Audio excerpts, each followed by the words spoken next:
Teaching kids the value of money. That's what we're talking about this morning with Julie Friedman-Smith from Parenting Power. Have you ever had this happen to you? Your child says, you know what, that doesn't cost anything, just use your credit card. You know, right? If you're having trouble teaching your kids the value of $1, you're not alone. I think all of us are going through this. I have kids of various ages going through, you know, my oldest has a part-time job now, so teaching about saving and that type of thing.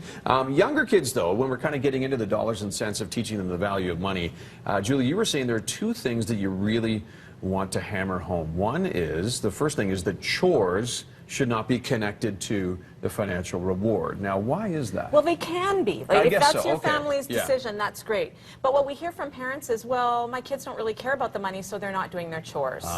And that may be. So I guess what I mean is that money is not necessarily the greatest motivator, especially if we're buying everything for our kids and they don't really need the money anyway. The chores still need to get done. That's part of the responsibility. Yeah, somebody's got to take out the garbage, right? Exactly. And so it's important, you know, if parents say, well, you know, they're not motivated by money, so I guess they won't do any chores. No. Chores need to be set at a certain time and day, and then when the chores are done, then you can go and you can have the Wi-Fi password, or then you can get on the computer, then you can go visit your friends. So just because money isn't the motivator doesn't mean that the chores fall off the wagon.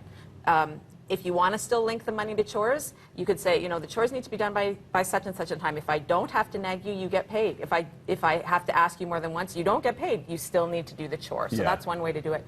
But, you know, it doesn't have to be. The two don't have to be related. And we have a whole bunch of information about allowance in our Teaching Kids About Money podcast, which is on sale today from our website. So if parents want more answers, they can get those there for sure. Great. Okay. Now, when it comes to money, and you're saying that kids learn by actually physically using it, the 5s and 10s, and getting change and counting the change and that type of thing. And they also learn by making mistakes with it, right? Yes. So oftentimes when we're teaching kids about money, first of all, if we want kids to read, we give them a book. If we want kids to learn math, we give them blocks and things to count. If we want kids to learn about money, they have to have money to use and spend and save and charity, give away. So they need to be using it, and plastic doesn't, it's not concrete. It doesn't make any sense. In fact, adults do better when they have money in their pocket, and then when the money is gone, there's no more money to spend, as opposed to the credit cards, right?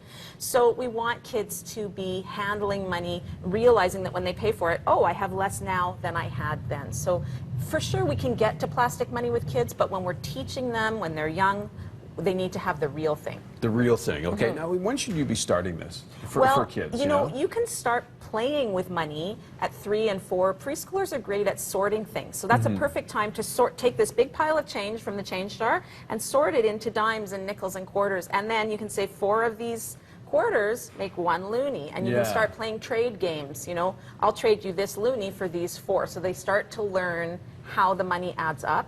And then have them go shopping in your pantry. Okay. So that they, you know, put some prices on things, and they have to hand you the money to take the thing, and then, or they can be the storekeeper, you can pay them money.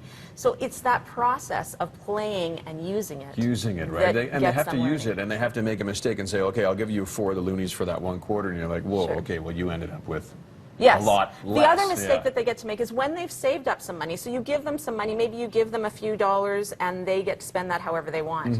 And until they spend it on the wrong thing, they don't learn. Oh, shoot, I spent all that money now, and now I really want this, but I don't have any. So unless they're spending it on, you know, guns or poison or things that you really don't want in your house, allow them to make those mistakes so that they learn and they feel a little bit, oh, I wish I hadn't spent that because I really want this thing now. I want that piece of candy, but I bought this stuffy. Exactly. Instead, right? There you go. If people want to find out more about Parenting Power, how do they do that? ParentingPower.ca or Facebook.com/ParentingPower. And the podcast you mentioned, is it via iTunes, or is it? They can download it from our website, and it's on the front page of the website. There you go. Good stuff. All right. Thanks, Julie. Great to chat with you as always.